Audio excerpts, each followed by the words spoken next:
Hello everyone, कैसे हैं आप? आपका आपके YouTube channel Digvijay commerce classes पर एक बार फिर से स्वागत है। हम आपके लिए अपने इस YouTube channel Digvijay commerce classes पर बीकॉम के सिलेबस के कंपलसरी सब्जेक्ट कॉस्ट अकाउंटिंग की पूरी एक सीरीज़ लेके आ रहे हैं, जिसमें एक तरफ से आपको हर एक रूल और उनके प्रैक्टिकल क्वेश्चन 1 बाय 1 मिलते हैं। आप हमसे जुड़कर अपने बीकॉम या एमकॉम के जितने भी सब्जेक्ट हैं, चाहे वो न्यूमेरिकल सब्जेक्ट हो या थ्योरेटिकल, आप उनकी पूरी कोचिंग क्लासेस यहाँ आपको अवेलेबल मिलेगी। आप इस यूट्यूब चैनल के ज़रिए अपनी वो क्लासरूम पढ़ाई या ऑफलाइन पढ़ाई पाते हैं, जो पाने के लिए आपने बहुत सारा समय और बहुत सा धन खर्च किया था। अब वही पढ़ाई उन्हीं शर्तों के साथ आपको अपने घर बैठे मिलेगी और सबसे बेहतर अंदाज में मिलेगी। तो देर किस बात की, आइए दिग्विजय कॉमर्स क्लासेस से जुड़िए। हमसे जुड़कर आप अपनी कॉमर्स की पढ़ाई को एक प्रॉपर वे में अपने घर बैठे अपनी शर्तों पर पूरी कर सकते हैं। तो प्यारे दोस्तों, अगर आप हमसे नए जुड़े हैं तो सबसे पहले हमारे इस YouTube channel Digvijay commerce classes को सब्सक्राइब करिए, शेयर करिए, बेल आइकन दबाइए, ताकि आपको हमारे लेटेस्ट वीडियोस के अपडेट मिल सकें। आप हमसे पेड क्लास ले सकते हैं। पेड क्लास पाने के लिए हमारे व्हाट्सएप नंबर पर व्हाट्सएप करिए, मैसेज करिए, आपको पेड क्लास की पूरी जानकारी दे दी जाएगी, जिसमें बहुत थोड़े से शुल्क का भुगतान करके आप हमसे एक रेगुलर क्लास पाते हैं। PDF मिलेगा, डाउट सेशन रखा जाएगा, क्वेश्चन पेपर सॉल्व कराए जाएंगे। तो ये सब कुछ पाने के लिए आप हमसे पेड क्लास ले सकते हैं। प्यारे दोस्तों, पहली चीज़ तो ये, आपके एग्ज़ाम नज़दीक आ रहे हैं। आप ये देख रहे होंगे आज मेरा गला ख़राब है, तो भाई आपको थोड़ी असुविधा हो सकती है और मेरा ध्यान भी उस चीज़ पे जाता है। लेकिन चूँकि एग्ज़ाम आपके नज़दीक हैं, तो हमने ये सोचा कि एक दिन रेस्ट करने से बेहतर है हम आपके लिए क्लास लेके आएँ। तो इस खराब गले से हम आपके लिए क्लास लेके आ रहे हैं। आप उस मजबूरी को समझें कि हमें पेपर में क्या कुछ कर गुजरना होता है। तो प्यारे दोस्तों, हम आपके लिए इतने तैयार हैं, तो आप भी अपने लिए तैयार होइए। हम आपकी एग्ज़ाम प्रिपरेशन आपकी शर्तों पर कराएंगे। हमने आपके लिए लेसन शुरू किया था प्रोसेस कॉस्टिंग। आपके एग्ज़ाम के दिन नज़दीक हैं, आपको पढ़ाई ज़्यादा करनी है। इन हालातों में हम आपके लिए क्लास लेके आ रहे हैं। तो प्यारे दोस्तों, थोड़ा सा नज़रिया आप सुधारिए, थोड़ा सा समझने का प्रयास करिएगा। हम चीज़ें तो वही बताएंगे, बस चीज़ें थोड़ा गला खराब है। देखिएगा, हमने आपके लिए प्रोसेस कॉस्टिंग की शुरुआत की, या प्रोसेस अकाउंट कह लीजिए। लेकिन प्रोसेस होता क्या है? तो मैंने ये कहा था कि हम कोई एक सामान बनाते हैं और वो कई चरणों से होकर गुजरता है, स्टेप वाइज स्टेप। मैंने आपके लिए गुड़ बनाने का उदाहरण दिया था। आप ऐसे ही किसी चीज़ का उदाहरण ले सकते हो।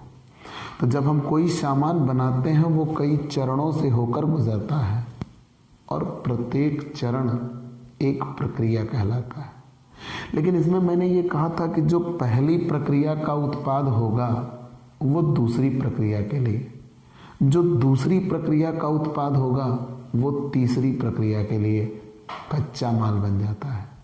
मतलब हम कोई एक सामान बनाने के लिए आगे आते हैं, तो सामान बनाने के लिए हम जितने खर्चे करते हैं, सारे खर्चे हम प्रोसेस अकाउंट में डेबिट करते हुए चले जाएंगे। एकदम नज़रिया वो आपके लिए।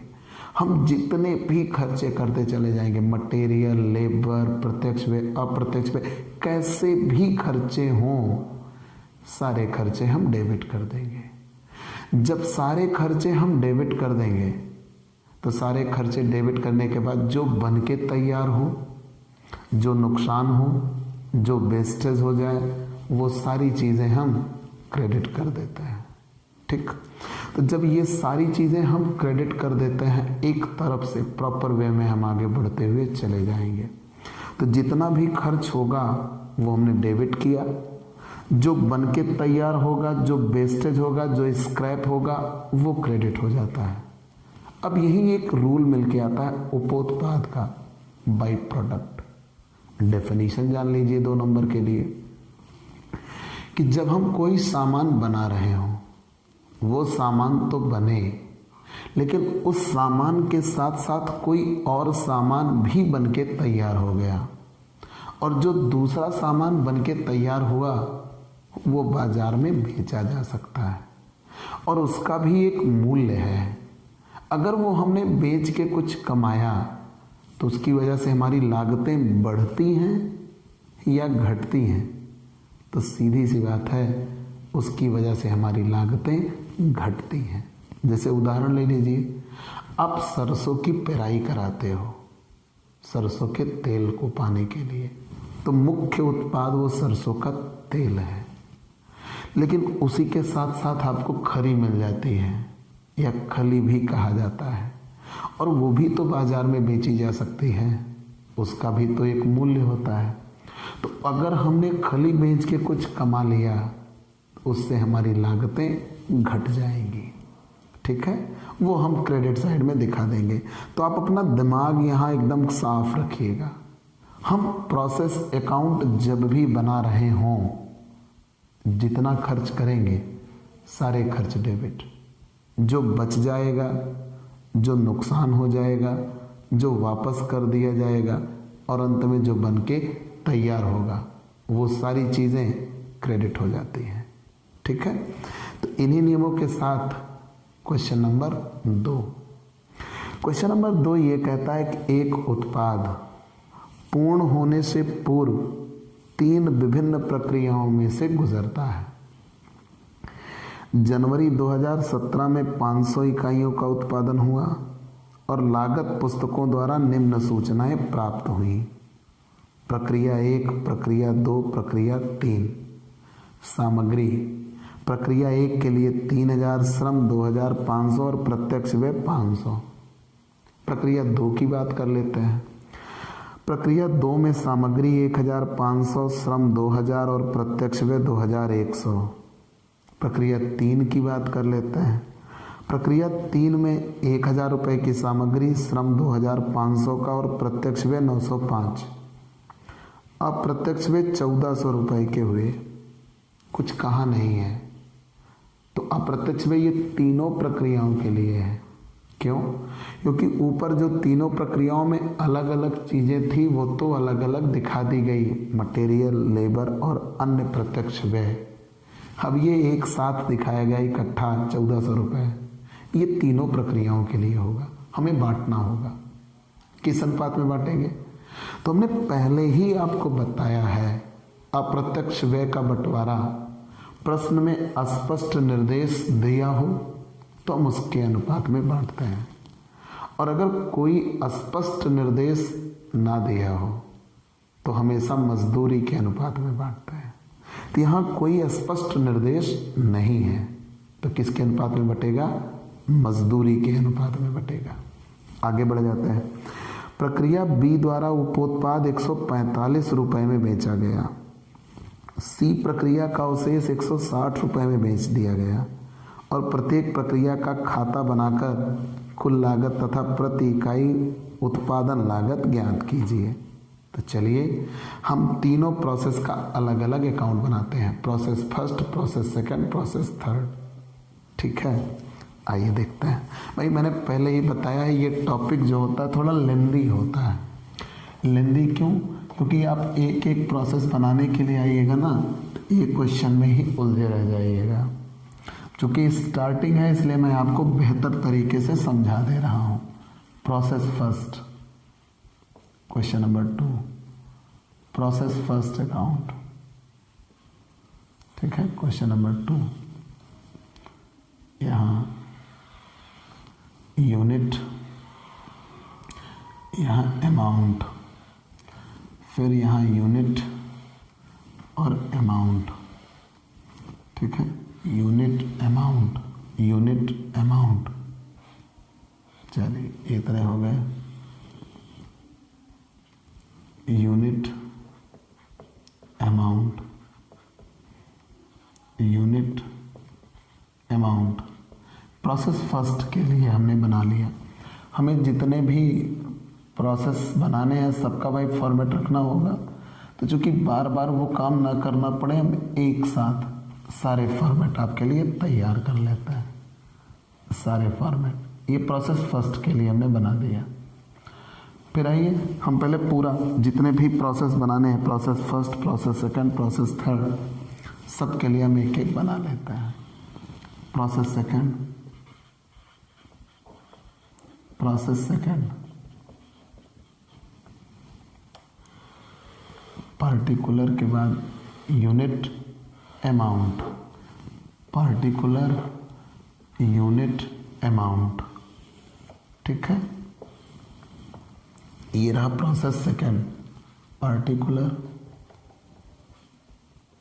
ठीक है, पार्टिकुलर यूनिट अमाउंट, फिर पार्टिकुलर यूनिट अमाउंट।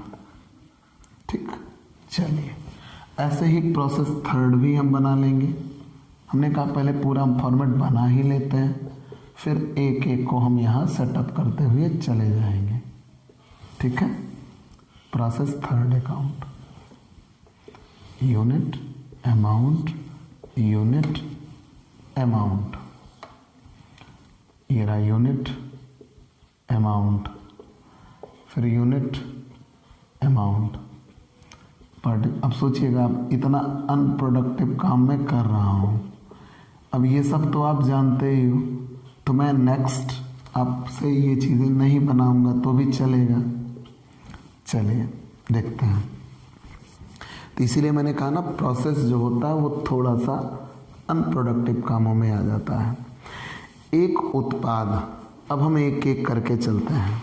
एक उत्पाद पूर्ण होने से पूर्व 3 प्रक्रियाओं से होकर गुजरता है। पूर्ण होने से पूर्व 3 प्रक्रियाओं से होकर गुजरता है।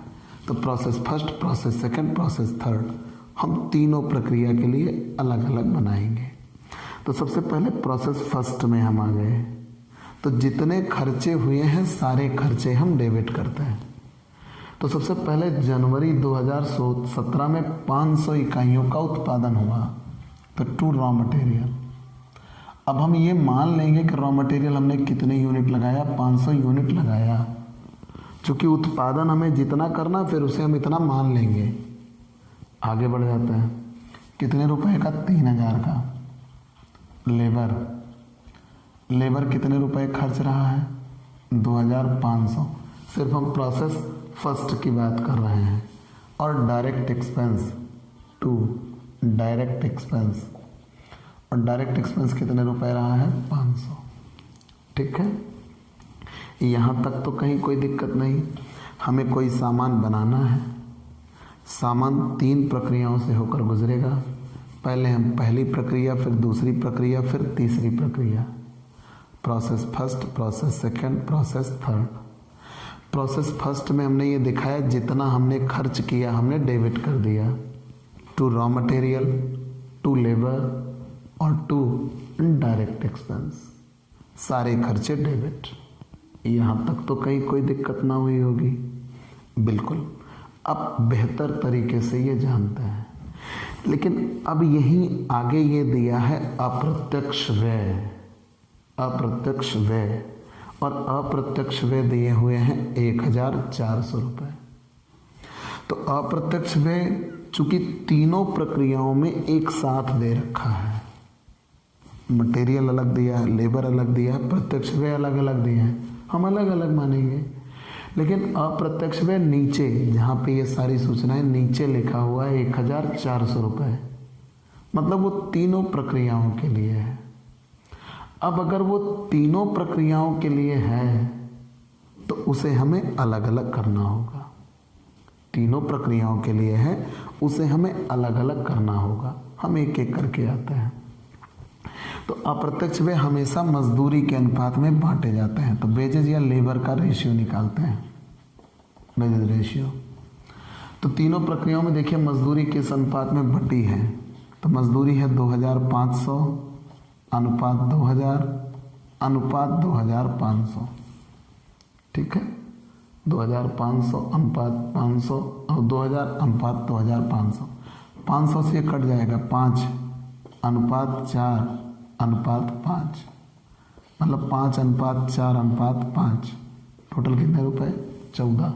तो पहले पे 5, टोटल 14, तो दूसरे पे 4, टोटल 14, तो तीसरे पे 5, तो टोटल 1400 है, उसी का बंटवारा करना है। आइए to indirect expenses, indirect expenses अप्रत्यक्ष व्यय। अप्रत्यक्ष व्यय 1400 रुपये के कुल हैं। याद रखिएगा ये अलग से दिया हुआ है। तो जब अलग से जो चीज़ें दी गई हैं वो तीनों प्रक्रियाओं के लिए हैं, क्योंकि जितनी चीज़ें अलग अलग थी वो तो लिख ही दिया गया। अब जो इकट्ठा दिया गया एक साथ, उसे हम तीनों में बांट देंगे। तो 1400 रुपये का है, तो पहले प्रक्रिया में कितना हो जाएगा? 5/14, दूसरे में हो जाएगा 4/14 और तीसरे में फिर से हो जाएगा 5/14। तो यहाँ आएगा 5/14 मतलब 500। पहली प्रक्रिया में कोई भी बाई प्रोडक्ट नहीं दिया है।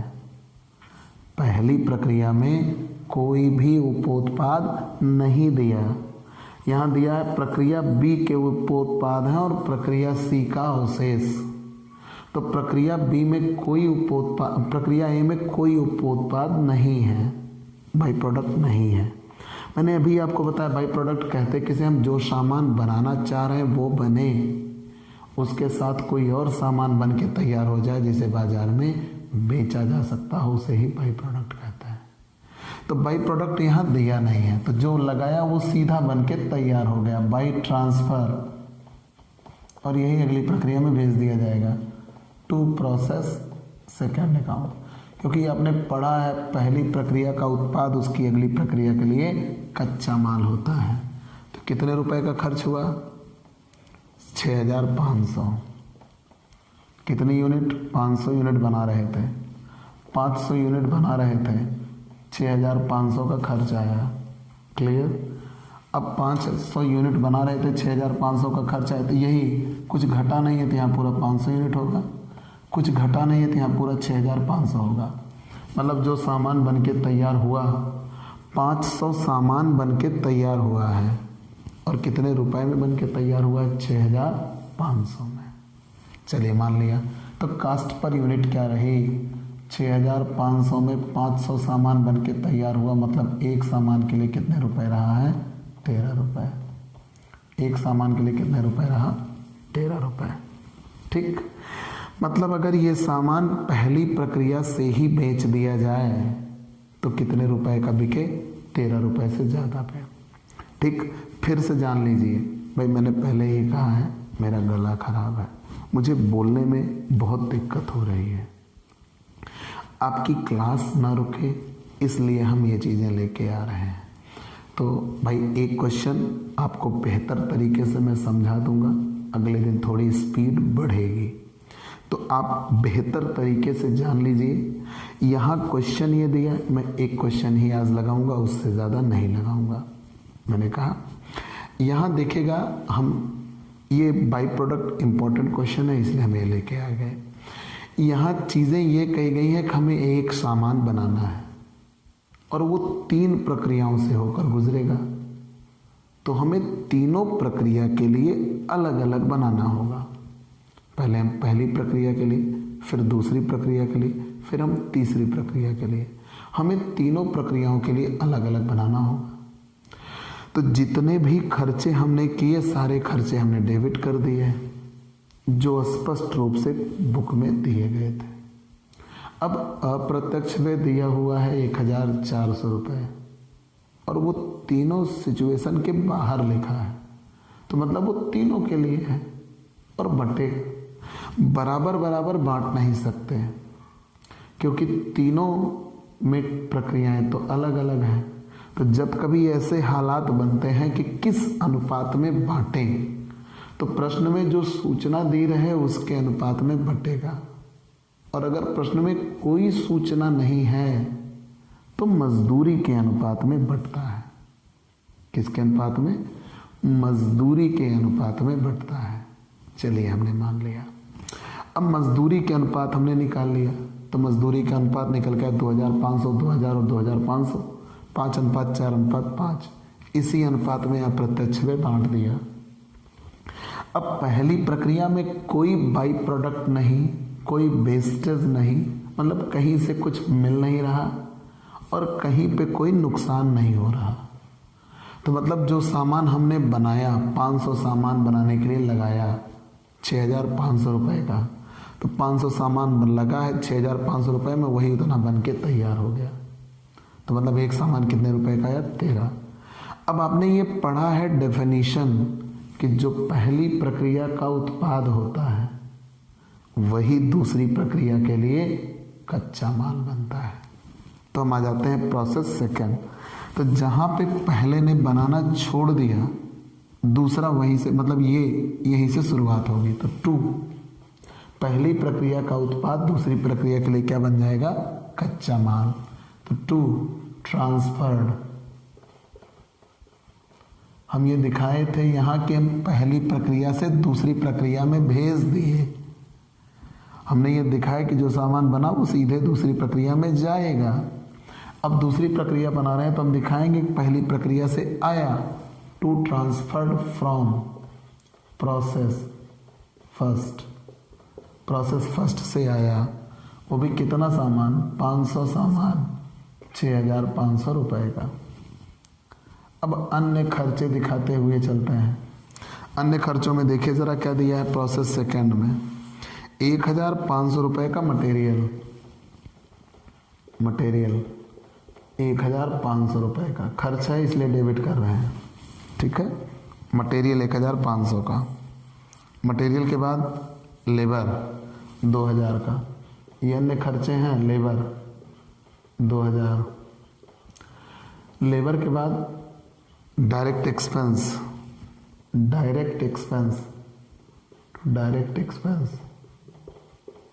प्रत्यक्ष व्यय दिया हुआ है 2100। ये प्रोसेस बी की बात की जा रही है। तो ध्यान दीजिएगा प्रोसेस बी कैसे बनना शुरू हुआ। जो पहली प्रक्रिया में बन के तैयार हुआ, दूसरे प्रक्रिया की शुरुआत वहीं से होगी। जितना पहली प्रक्रिया में बन के तैयार होता है, दूसरे प्रक्रिया की शुरुआत वहीं से होती है।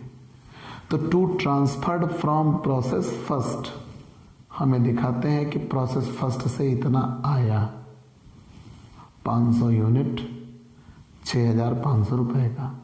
अन्य खर्च दिखाने चले गए। मटेरियल 1500, लेबर 2000 और डायरेक्ट एक्सपेंस 2100। ये सब हमने दिखा दिया। अब हम बात कर लेते हैं इनडायरेक्ट एक्सपेंस की, क्योंकि इनडायरेक्ट एक्सपेंस तो तीनों प्रक्रियाओं में बटेगा। इनडायरेक्ट एक्सपेंस, और इनडायरेक्ट एक्सपेंस है 1400, तो यहाँ कितने रुपए हो जाएगा? 4/14 दूसरी प्रक्रिया में। तो 4/14 मतलब 400। अब देखिएगा कहीं कोई वेस्टेज तो नहीं है, कहीं कोई बाई प्रोडक्ट तो नहीं है जिससे हमें पैसे मिल सकें। तो यहाँ है प्रक्रिया बी। मैंने पहले कहा था जितने खर्चे होते हैं सारे खर्चे हम डेबिट कर देते हैं। खर्चे डेबिट हो गए। फिर मैंने ये कहा कि अगर कोई उपोत्पाद है, मतलब जिसको बेच के हम किसी दूसरी जगह से पैसा कमा सकते हैं, तो जो उपोत्पाद है उससे रुपया कम हो जाता, हमारी लागत घट जाती। इतना हमने लगा रखा है और कुछ बेच के हम कमा लेते हैं। तो बाई प्रोडक्ट 145 रुपये में बेच दिया गया। तो बाई प्रोडक्ट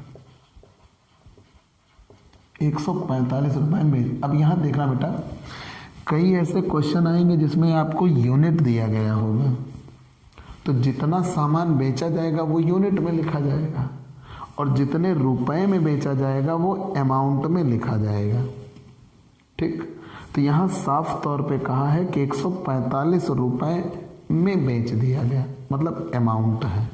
तो चलिए पहले उसकी हम पूरी लागतें निकाल लेते हैं। 6500, 1500, 2000, 2100 और 400। टोटल मिलके हुआ 12,500 और ये 500।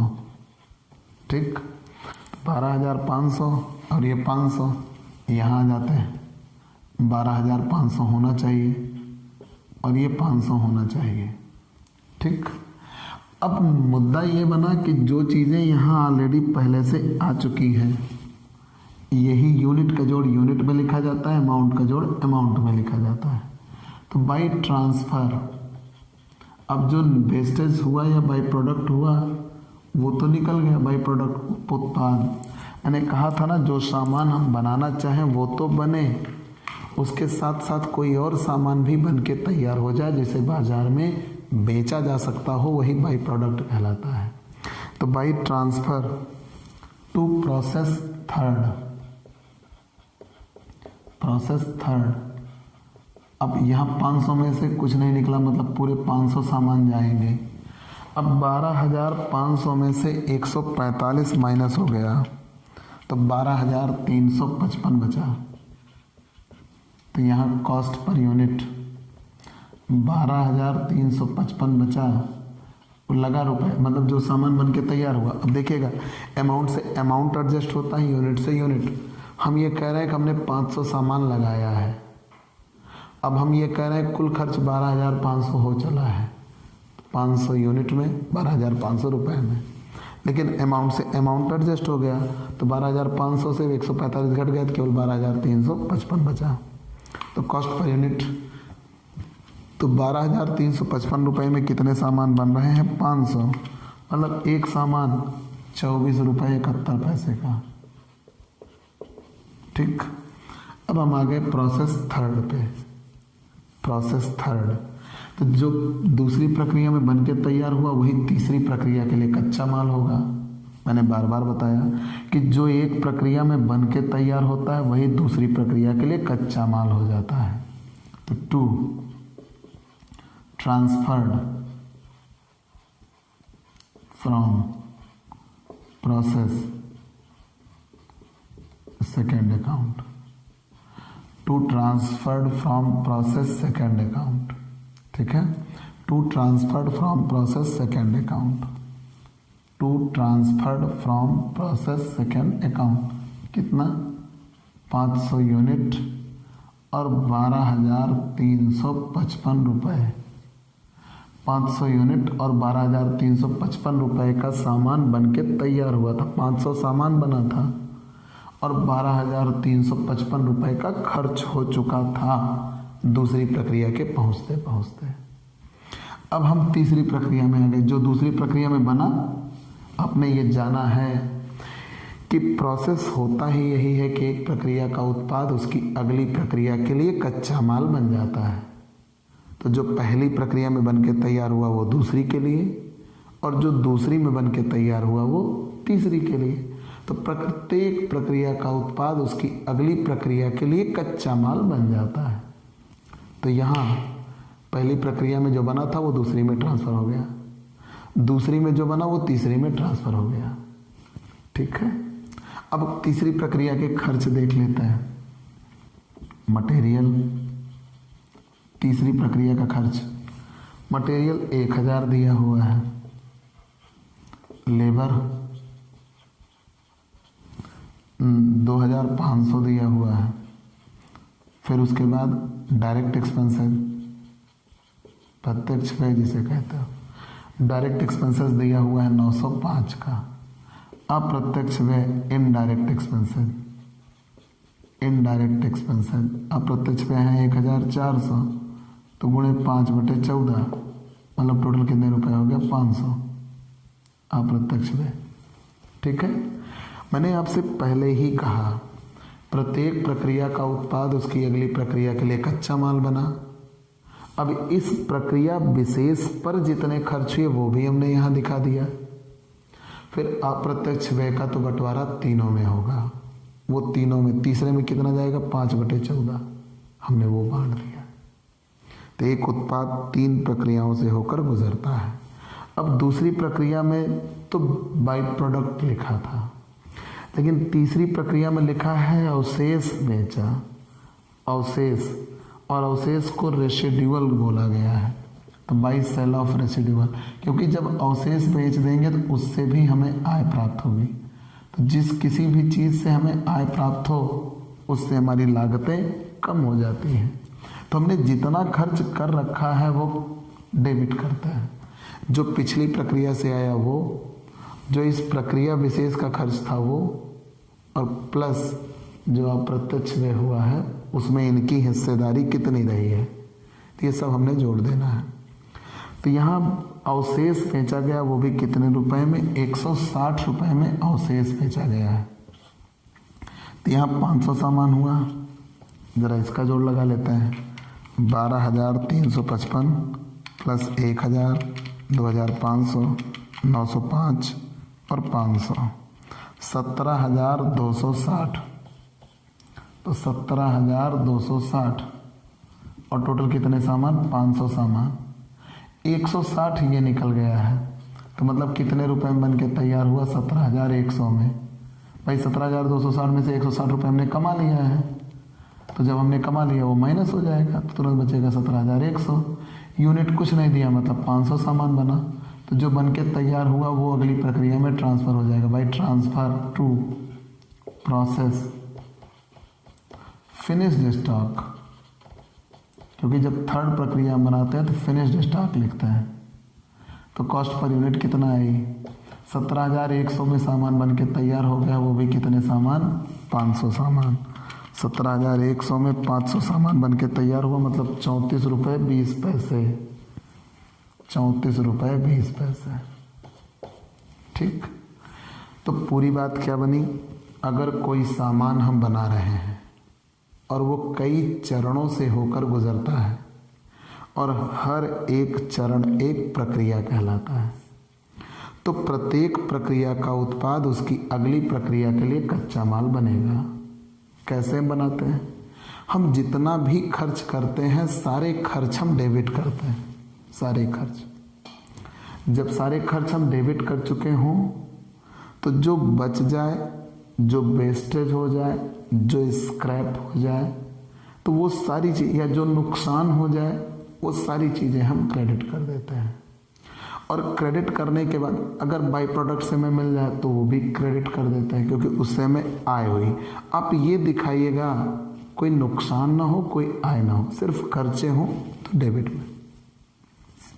तो यहाँ पहली प्रक्रिया में सारे खर्चे दिखा दिए गए, फिर ये अप्रत्यक्ष व्यय तीनों के लिए एक साथ दिया था, चूंकि बाहर दिया था इसलिए हमने माना कि ये तीनों के लिए एक साथ दिया हुआ है। तो अप्रत्यक्ष व्यय मजदूरी के अनुपात में बांट दिया गया, मजदूरी का हमने अनुपात निकाल लिया था, मजदूरी के अनुपात में बांट दिया, अप्रत्यक्ष व्यय पूरे खर्चे निकल आए। फिर यहाँ जो सामान बनाया गया वो 500 सामान बना और 6,500 रुपये, यही अगली प्रक्रिया के लिए कच्चा माल बना। फिर जब दूसरी प्रक्रिया हल किया तो जो दूसरी प्रक्रिया का उत्पाद था वो तीसरी के लिए कच्चा माल बन गया। ऐसे ही लगाते हुए हम चले गए। तो यहाँ नियम ये कहता है, दो मेन बातें मिली इस क्वेश्चन में, अगर हम ओवरव्यू में आए तो, कि कोई भी सामान अगर हम बना रहे हैं तो वहाँ अप्रत्यक्ष व्यय दिए होंगे और वो जितनी प्रक्रियाएं होंगी सबके एक साथ दिए गए होंगे, तो उन्हें हमेशा मजदूरी के अनुपात में बांट देते हैं। अगर कोई स्पष्ट सूचना ना है तो बाई प्रोडक्ट मिला क्वेश्चन में, अगर बाई प्रोडक्ट है तो बाई प्रोडक्ट हमेशा हमें कोई ना कोई आय दिला जाता है, तो उससे हमारी लागत घटती है। जैसे हम कोई भी काम कर रहे हैं उसमें हमने खर्च किया, अगर वहीं से हमें कुछ मिल जाता है तो हमारी लागतें कम हो जाती हैं, तो हम उसे क्या कर देते हैं, क्रेडिट साइड में दिखा देते हैं। तो बाकी जितने खर्च हुए उसमें से वो घट जाएगा तो शेष बचेगा। ऐसा ही थर्ड प्रोसेस में हुआ है। ठीक है, तो सॉरी बेटा, मेरा गला खराब है, मुझे बोलने में दिक्कत है, तो आज की क्लास मैं यहीं पे रोकूंगा। आपकी क्लास बंक ना हो इसलिए मैं आपके लिए क्वेश्चन लेके आ गया। आप हमसे पेड क्लास ले सकते हैं, और पेड क्लास पाने के लिए हमारे व्हाट्सएप नंबर पर व्हाट्सएप करिए, मैसेज करिए, आपको पेड क्लास की पूरी जानकारी दे दी जाएगी, जिसमें आप बहुत थोड़े से शुल्क का भुगतान करके हमसे एक रेगुलर क्लास पाते हैं। PDF मिलेगा, डाउट सेशन रखा जाएगा, क्वेश्चन पेपर सॉल्व कराए जाएंगे। तो ये सब कुछ पाने के लिए आप हमसे पेड क्लास ले सकते हैं। और अगर आप हमसे नए जुड़े हैं तो सबसे पहले हमारे इस YouTube channel Digvijay commerce classes को सब्सक्राइब करिए, शेयर करिए, बेल आइकन दबाइए ताकि आपको हमारे लेटेस्ट वीडियोज़ के अपडेट मिल सकें। तो आज की क्लास में इतना ही। चलते हैं दोस्तों, बाय बाय दोस्तों।